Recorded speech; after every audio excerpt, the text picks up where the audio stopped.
Hello, my name's Michael Keneally, and this is the video of our February 2020 Astrology and Healing newsletter.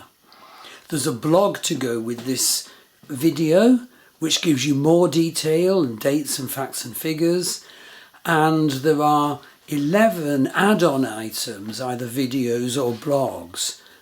This is because, in fact, the astrology of February 2020 is, I believe, more complicated and divergent than people realise.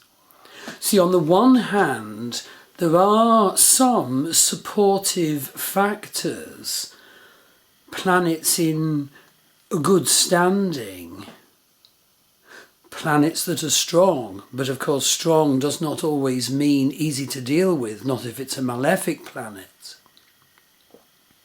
So, in fact, February is dominated by Saturn and the Saturn-Pluto conjunction, and indeed by Mars starting off in Vedic Scorpio, moving into Vedic Sagittarius in Mula Nakshatra, which is ruled by Ketu.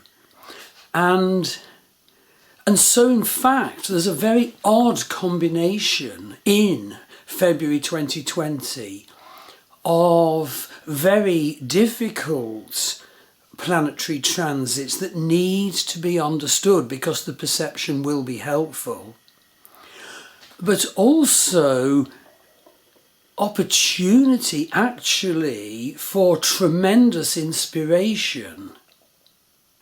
And I think this ties in with the fact that for humanity there is indeed a shift of consciousness going on at present. But it's characterized just now by a splitting, by a divergence between the light and the dark. And I feel the dark could get more dark, but the existence of the dark actually is boosting and helping the growth of the light at this poised and potentially, just possibly, somewhat perilous time. So okay, let's get into the detail.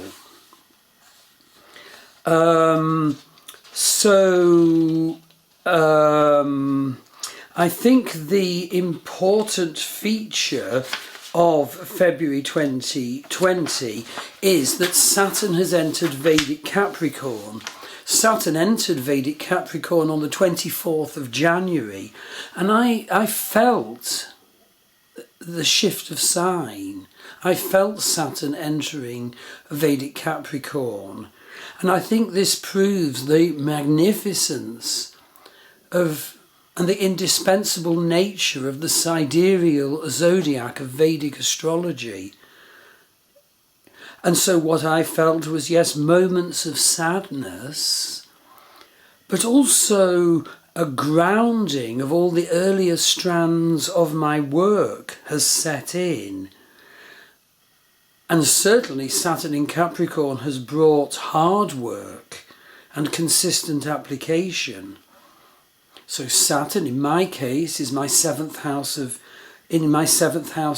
marriage in Capricorn, but it's in my wife's fourth house of home.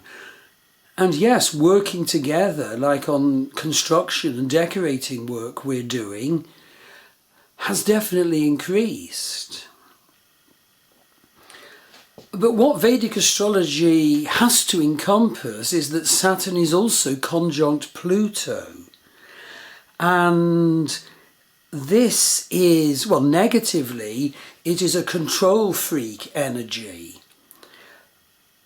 And Pluto can be very dark and ugly if unacknowledged wounds and dark energies in us or in our society exist. And there are other rocky energies at this time, as I'm going to be explaining. So, negatively, I believe the Saturn-Pluto conjunction will boost conservative forces in power now. And so negatively, if experienced negatively, the Saturn-Pluto conjunction will have a dire side, both personally and globally. And I'll be giving details of other factors that will tie in.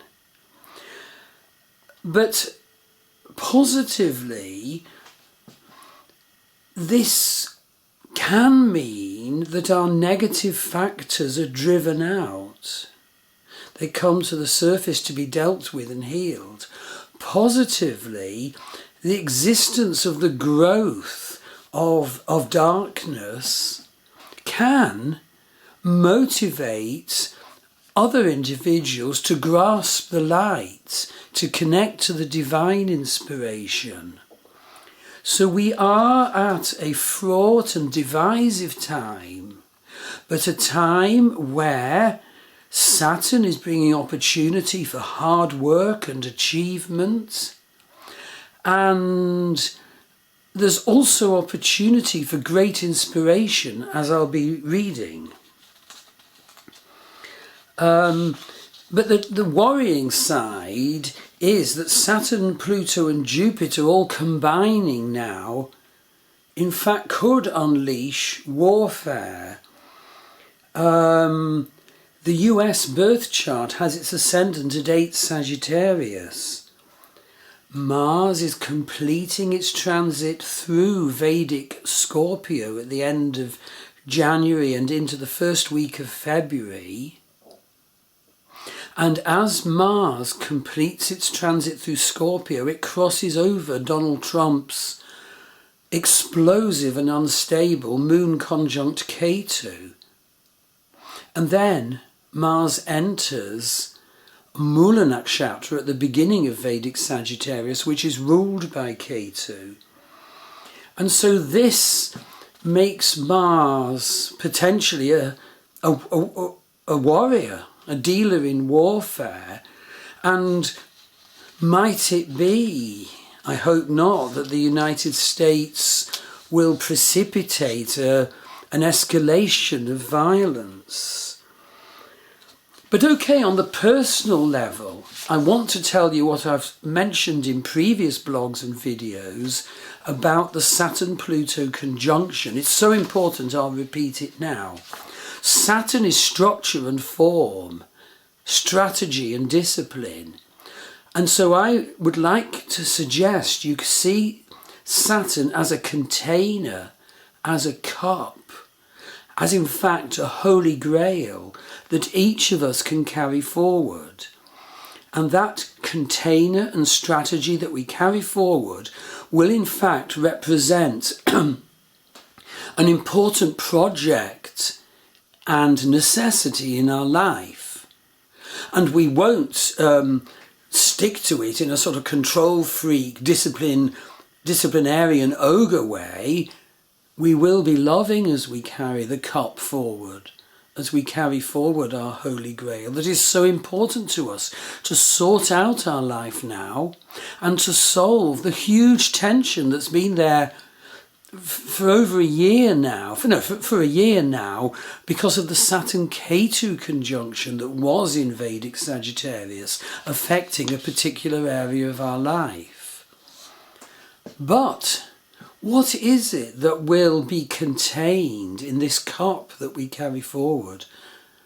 What will we carry in our Holy Grail? Well, basically, because of the Saturn-Pluto conjunction, it will be the energy of Pluto that we carry forward in our Holy Grail. Negatively, or necessarily, Pluto, of course, brings death and rebirth energy. And we could well have to go through that. And in fact, I do sell on my Star Wheel Astrology website an online journey to the abyss, a journey to the underworld, to leave our darkness behind and lighten us so that we can arise out of the abyss and contact Kether, contact Pluto as Kether. Kether our crown chakra, now lightened and freed and able more fully to open to the divine. And that's what carrying our chalice forward at this difficult time will be for us. We will stick to that in a loving way. We will achieve. And of course, that begs the question, well, what should our strategy be? It must not be some imposed wish or whim. You may have to do, and indeed I have had to do, some soul-searching work now. Not what do I want now, but what is my soul desire? What are my soul desires? And we would be insane if we didn't fashion our route and strategy forward in a way that would permit our soul desire, our soul desires to happen in life. So I hope I've managed to convey this. So it's a mixture here. We're talking about of astrology and manifesting methods. And I want to make the note at this point, as I make in my blog, that in fact, Saturn is taking over. Jupiter was predominant while all those planets were in Vedic Sagittarius, but from the 24th of January 2020, when Saturn entered Capricorn, the scales tipped. Saturn began to have huge power. And when Jupiter enters Capricorn, that will totally tip the scales in favour of Saturn. And so we will have, all of us, a time ahead when we have to work hard, be patient and enduring, adopt strategies, dot the I's and cross the T's. And Jupiter, in fact, moves into Vedic Capricorn on the 30th of March, so it's not long. And indeed, later this year, there's a Jupiter-Saturn conjunction.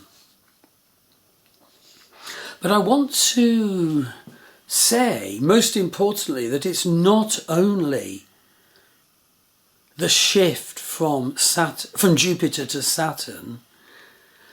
There is, as I said earlier in this video, huge inspiration on offer to each of us. And this stemmed from the Jupiter-Ketu conjunction that was exact on the 6th of January at 13 Vedic Sagittarius in Purva Nakshatra. That offered a major consciousness shift and inspiration to each of us. And now Ketu, the South Node, is in Mula Nakshatra at the beginning of Vedic Sagittarius, which is ruled by Ketu. And Ketu is moving up to being aligned to galactic center, which is the source of like a fountain of huge, fierce divine energy and inspiration. So have a look at my blog for the dates of this inspiration developing. So although it's a Saturn-dominated period and we have to obey Lord Shani, there is also a Jupiter-Ketu, Ketu South Node, torrent of inspiration that we can connect to. And I want to make this point. The last time that Jupiter and Ketu were together in Vedic Sagittarius was actually at the end of the 19th century, and here in Ireland, that brought spiritual revolution. It was the time of W.B. Yeats, Lady Gregory, A.E. and Ella Young, and they promulgated the Celtic revival, the connection to the vast high-energy rocks around here, and to the beings, the divine beings associated with the earth energy, those pure energies that are around here, the Tuatha Dé Danann. And it's fascinating that at this time, last year I started my Sacred West of Ireland tours, and there was a big demand for those by November. Okay, well, the new tourist season is starting, and so I have put some details of my Sacred West of Ireland tours.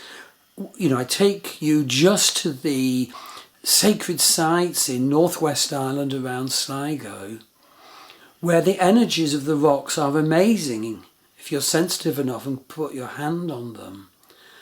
And the energies that can benefit you from a geomantic connection and study of the sacred sites, the landscape forms, is quite amazing. And it isn't a coincidence that this is arising again now that Jupiter and Ketu are in Vedic Sagittarius, just as it arose 100 years ago for W.B. Yeats, Lady Gregory, Ella Young and A.E., or George Russell and Ella Young. This isn't a coincidence. Other theosophists arose at this time in the United Kingdom. And yet it's actually more revolutionary than I've mentioned, because Uranus went direct on the 11th of January 2020. And so Uranus is sending like a spearhead beam of impatient revolutionary energy. Uranus is in Vedic Aries, in Ashwini Nakshatra, and so Uranus is bringing a revolutionary impact to Vedic Aries, but also to Vedic Libra opposite. And of course it will bring a revolutionary impact to the house in your birth chart that is Vedic Aries or Vedic Libra. And it will have a huge impact on any planets you have in Vedic Aries or Vedic Libra. So an extraordinary time of polarized energies, of Saturn calcification and discipline, and Jupiter Ketu Uranian energies of lightning, revolution, and inspiration and insight. So the divine purpose of that Saturn-Pluto conjunction is actually, listen to this, to squeeze out of you your highest potential. And you'll feel massive tension in your life if you don't sort out the proper strategy to do this. You won't be able to get the benefits of carrying your Holy Grail forward if you aren't sorting out the tension areas in your life. And yet we have the opportunity to be guided by light-bringer revolutionary energies as well. So the inspiration is here for you at this time, and it can, if you connect with it, wake you up and push you to alter your life so as to express the fuller, more beautiful you. So as to express the fuller, more beautiful you. But to cope with this, we have to have our strategy. We have to be brave, quite possibly. And that brings me to the next point, which is Mars. Well, I've said already, Mars is completing his transit through Vedic Scorpio, and there's been so much violence. That is the truth. Mars in Scorpio is very strong, and it can be quite a sort of negative, cutting, violent energy. And of course, I think it's on February the 7th. He crosses through the Gandanta zone between Vedic Scorpio and Vedic Sagittarius and enters Ketu-ruled Mula. And in fact, there was a previous eclipse there from memory at 8 Vedic Sagittarius. And so there's a pool of stagnant, violent energy waiting there for Mars to smash into. What will happen? And what will happen in your life and my life, let alone at the sort of global or political level? We will, all of us, have to cope with twisted, violent Mars energies. So in my blog, which as I said has 11 add-on videos and blogs, and they're all listed in the blog, I want you to realise, I want to realise that we have to have ways of managing the tension. We simply cannot go down into negative responses. So I've actually listed 4 tips in my blog, and I'm going to try and live up to them, and I hope you do. So the first is, it is important for us to boost our productivity and work now. Lord Shani, Lord of Karma, Saturn demands it. And so, to make myself stronger, I'm practicing embodiment work and sound healing and affirmation work. And I need to keep doing them again and again and again to strengthen me and for me to notice where I'm slipping up in relation to my specific goals that I need to fulfill now. And we need to keep as physically strong and healthy as possible now. And we do need to embrace our truth now, to live according to our own truth, and don't let the opinions of others affect you or the patterns of others that would be negative for you affect you. Second tip, we must bear in mind the need not to complain. We need to avoid other people's negative behaviours dragging us down and making us their victim. Refuse to engage with worthless or damaging people or scripts now. It's so important now. And I hope my explanation of the prevailing energies shows you why that is. Do not let negative others drain you. If someone is draining you or putting you off course, give that relationship the chance to resolve, or sever from that pattern. Just don't engage on the matter of the pattern.